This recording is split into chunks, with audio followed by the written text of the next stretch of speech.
नमस्कार। धारणी के 14वें एपिसोड में आप सभी का स्वागत है।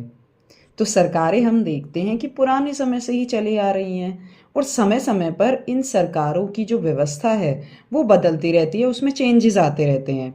जैसे कि हम देखते हैं कि पहले राजा राज किया करते थे और अब लोकतंत्र पर आधारित जो सरकार है वो सबसे अच्छी सरकार मानी जाती है। सरकार चाहे जो भी हो, मकसद एक ही है कि ऐसे समझ का निर्माण करना जो कुछ मूल्यों पर आधारित हो, कुछ वैल्यूज पर आधारित हो, और इसके लिए जरूरत पड़ती है कानून की। तो जो ये कानून है इसका पालन हर एक व्यक्ति को करना पड़ता है, और अगर कोई कानूनों का उल्लंघन करता है तो इसके लिए सजा का प्रावधान भी है। तो आज हम बात कर रहे हैं कि जो अर्थशास्त्र है उसमें कानून व्यवस्था के बारे में क्या जानकारी दी गई है। प्राचीन भारत में राजा का सबसे बड़ा काम होता था राज्य में कानून व्यवस्था बनाए रखना।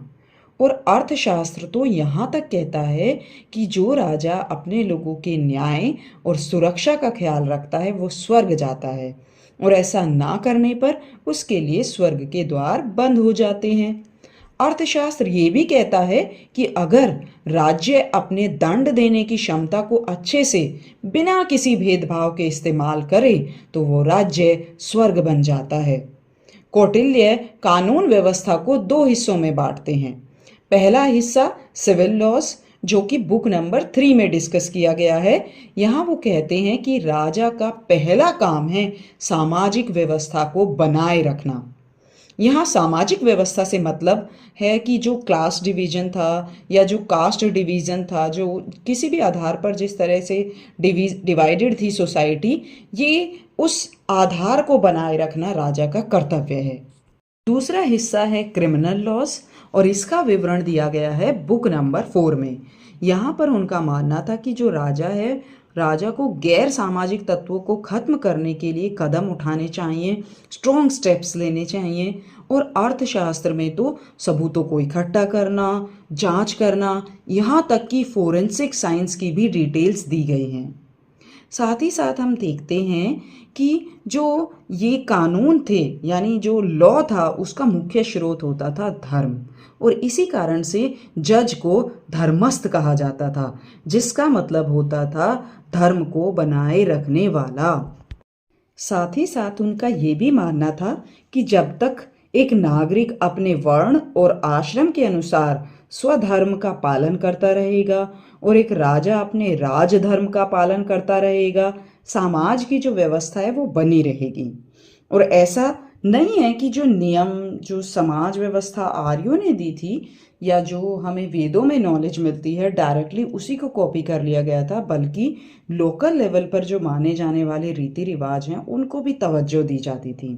जैसे कि जो प्रदेशता जो होता था, जो हम आज के समय का जिसको हम मैजिस्ट्रेट कह सकते हैं, उनका काम होता था क्रिमिनल केसेस की जांच पड़ताल करना और साथ ही साथ रेवेन्यू ऑफिशियल्स की टैक्स कलेक्शन में मदद करना।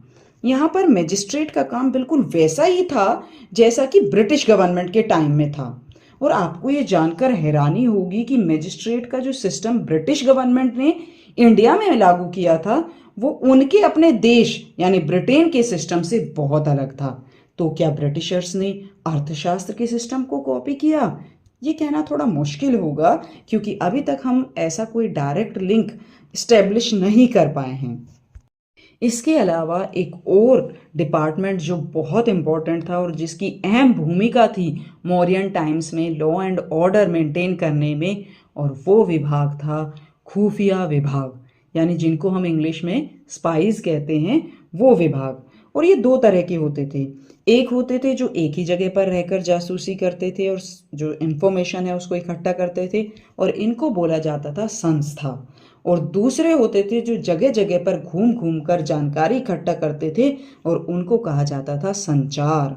इनका काम होता था अलग अलग क्राइम्स के बारे में जानकारी प्राप्त करना और उसकी जानकारी जो अधिकारी हैं उन तक पहुंचाना।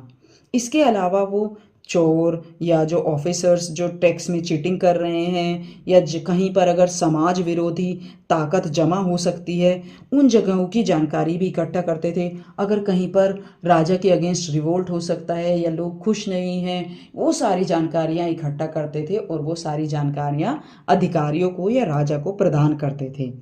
इसके अलावा जो हम देखते हैं कि जो न्याय व्यवस्था है वो सबसे ऊपर मानी जाती थी, और जो न्याय व्यवस्था में सबसे ऊपर होता था वो होता था राजा।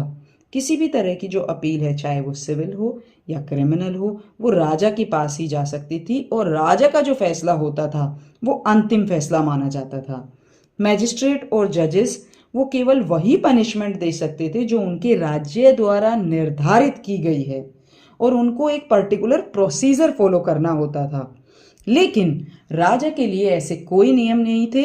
राजा जो चाहे वो सजा दे सकता था, और राजा जो चाहे वो प्रोसीजर फॉलो कर सकता था। यानी न्याय के क्षेत्र में अंतिम जो अपील होती थी वो राजा को की जा सकती थी। आशा करती हूँ कि आपको ये जानकारी, ये वीडियो पसंद आएगी, और अगर आपको ये वीडियो पसंद आती है तो प्लीज़ लाइक एंड शेयर कीजिए। धन्यवाद।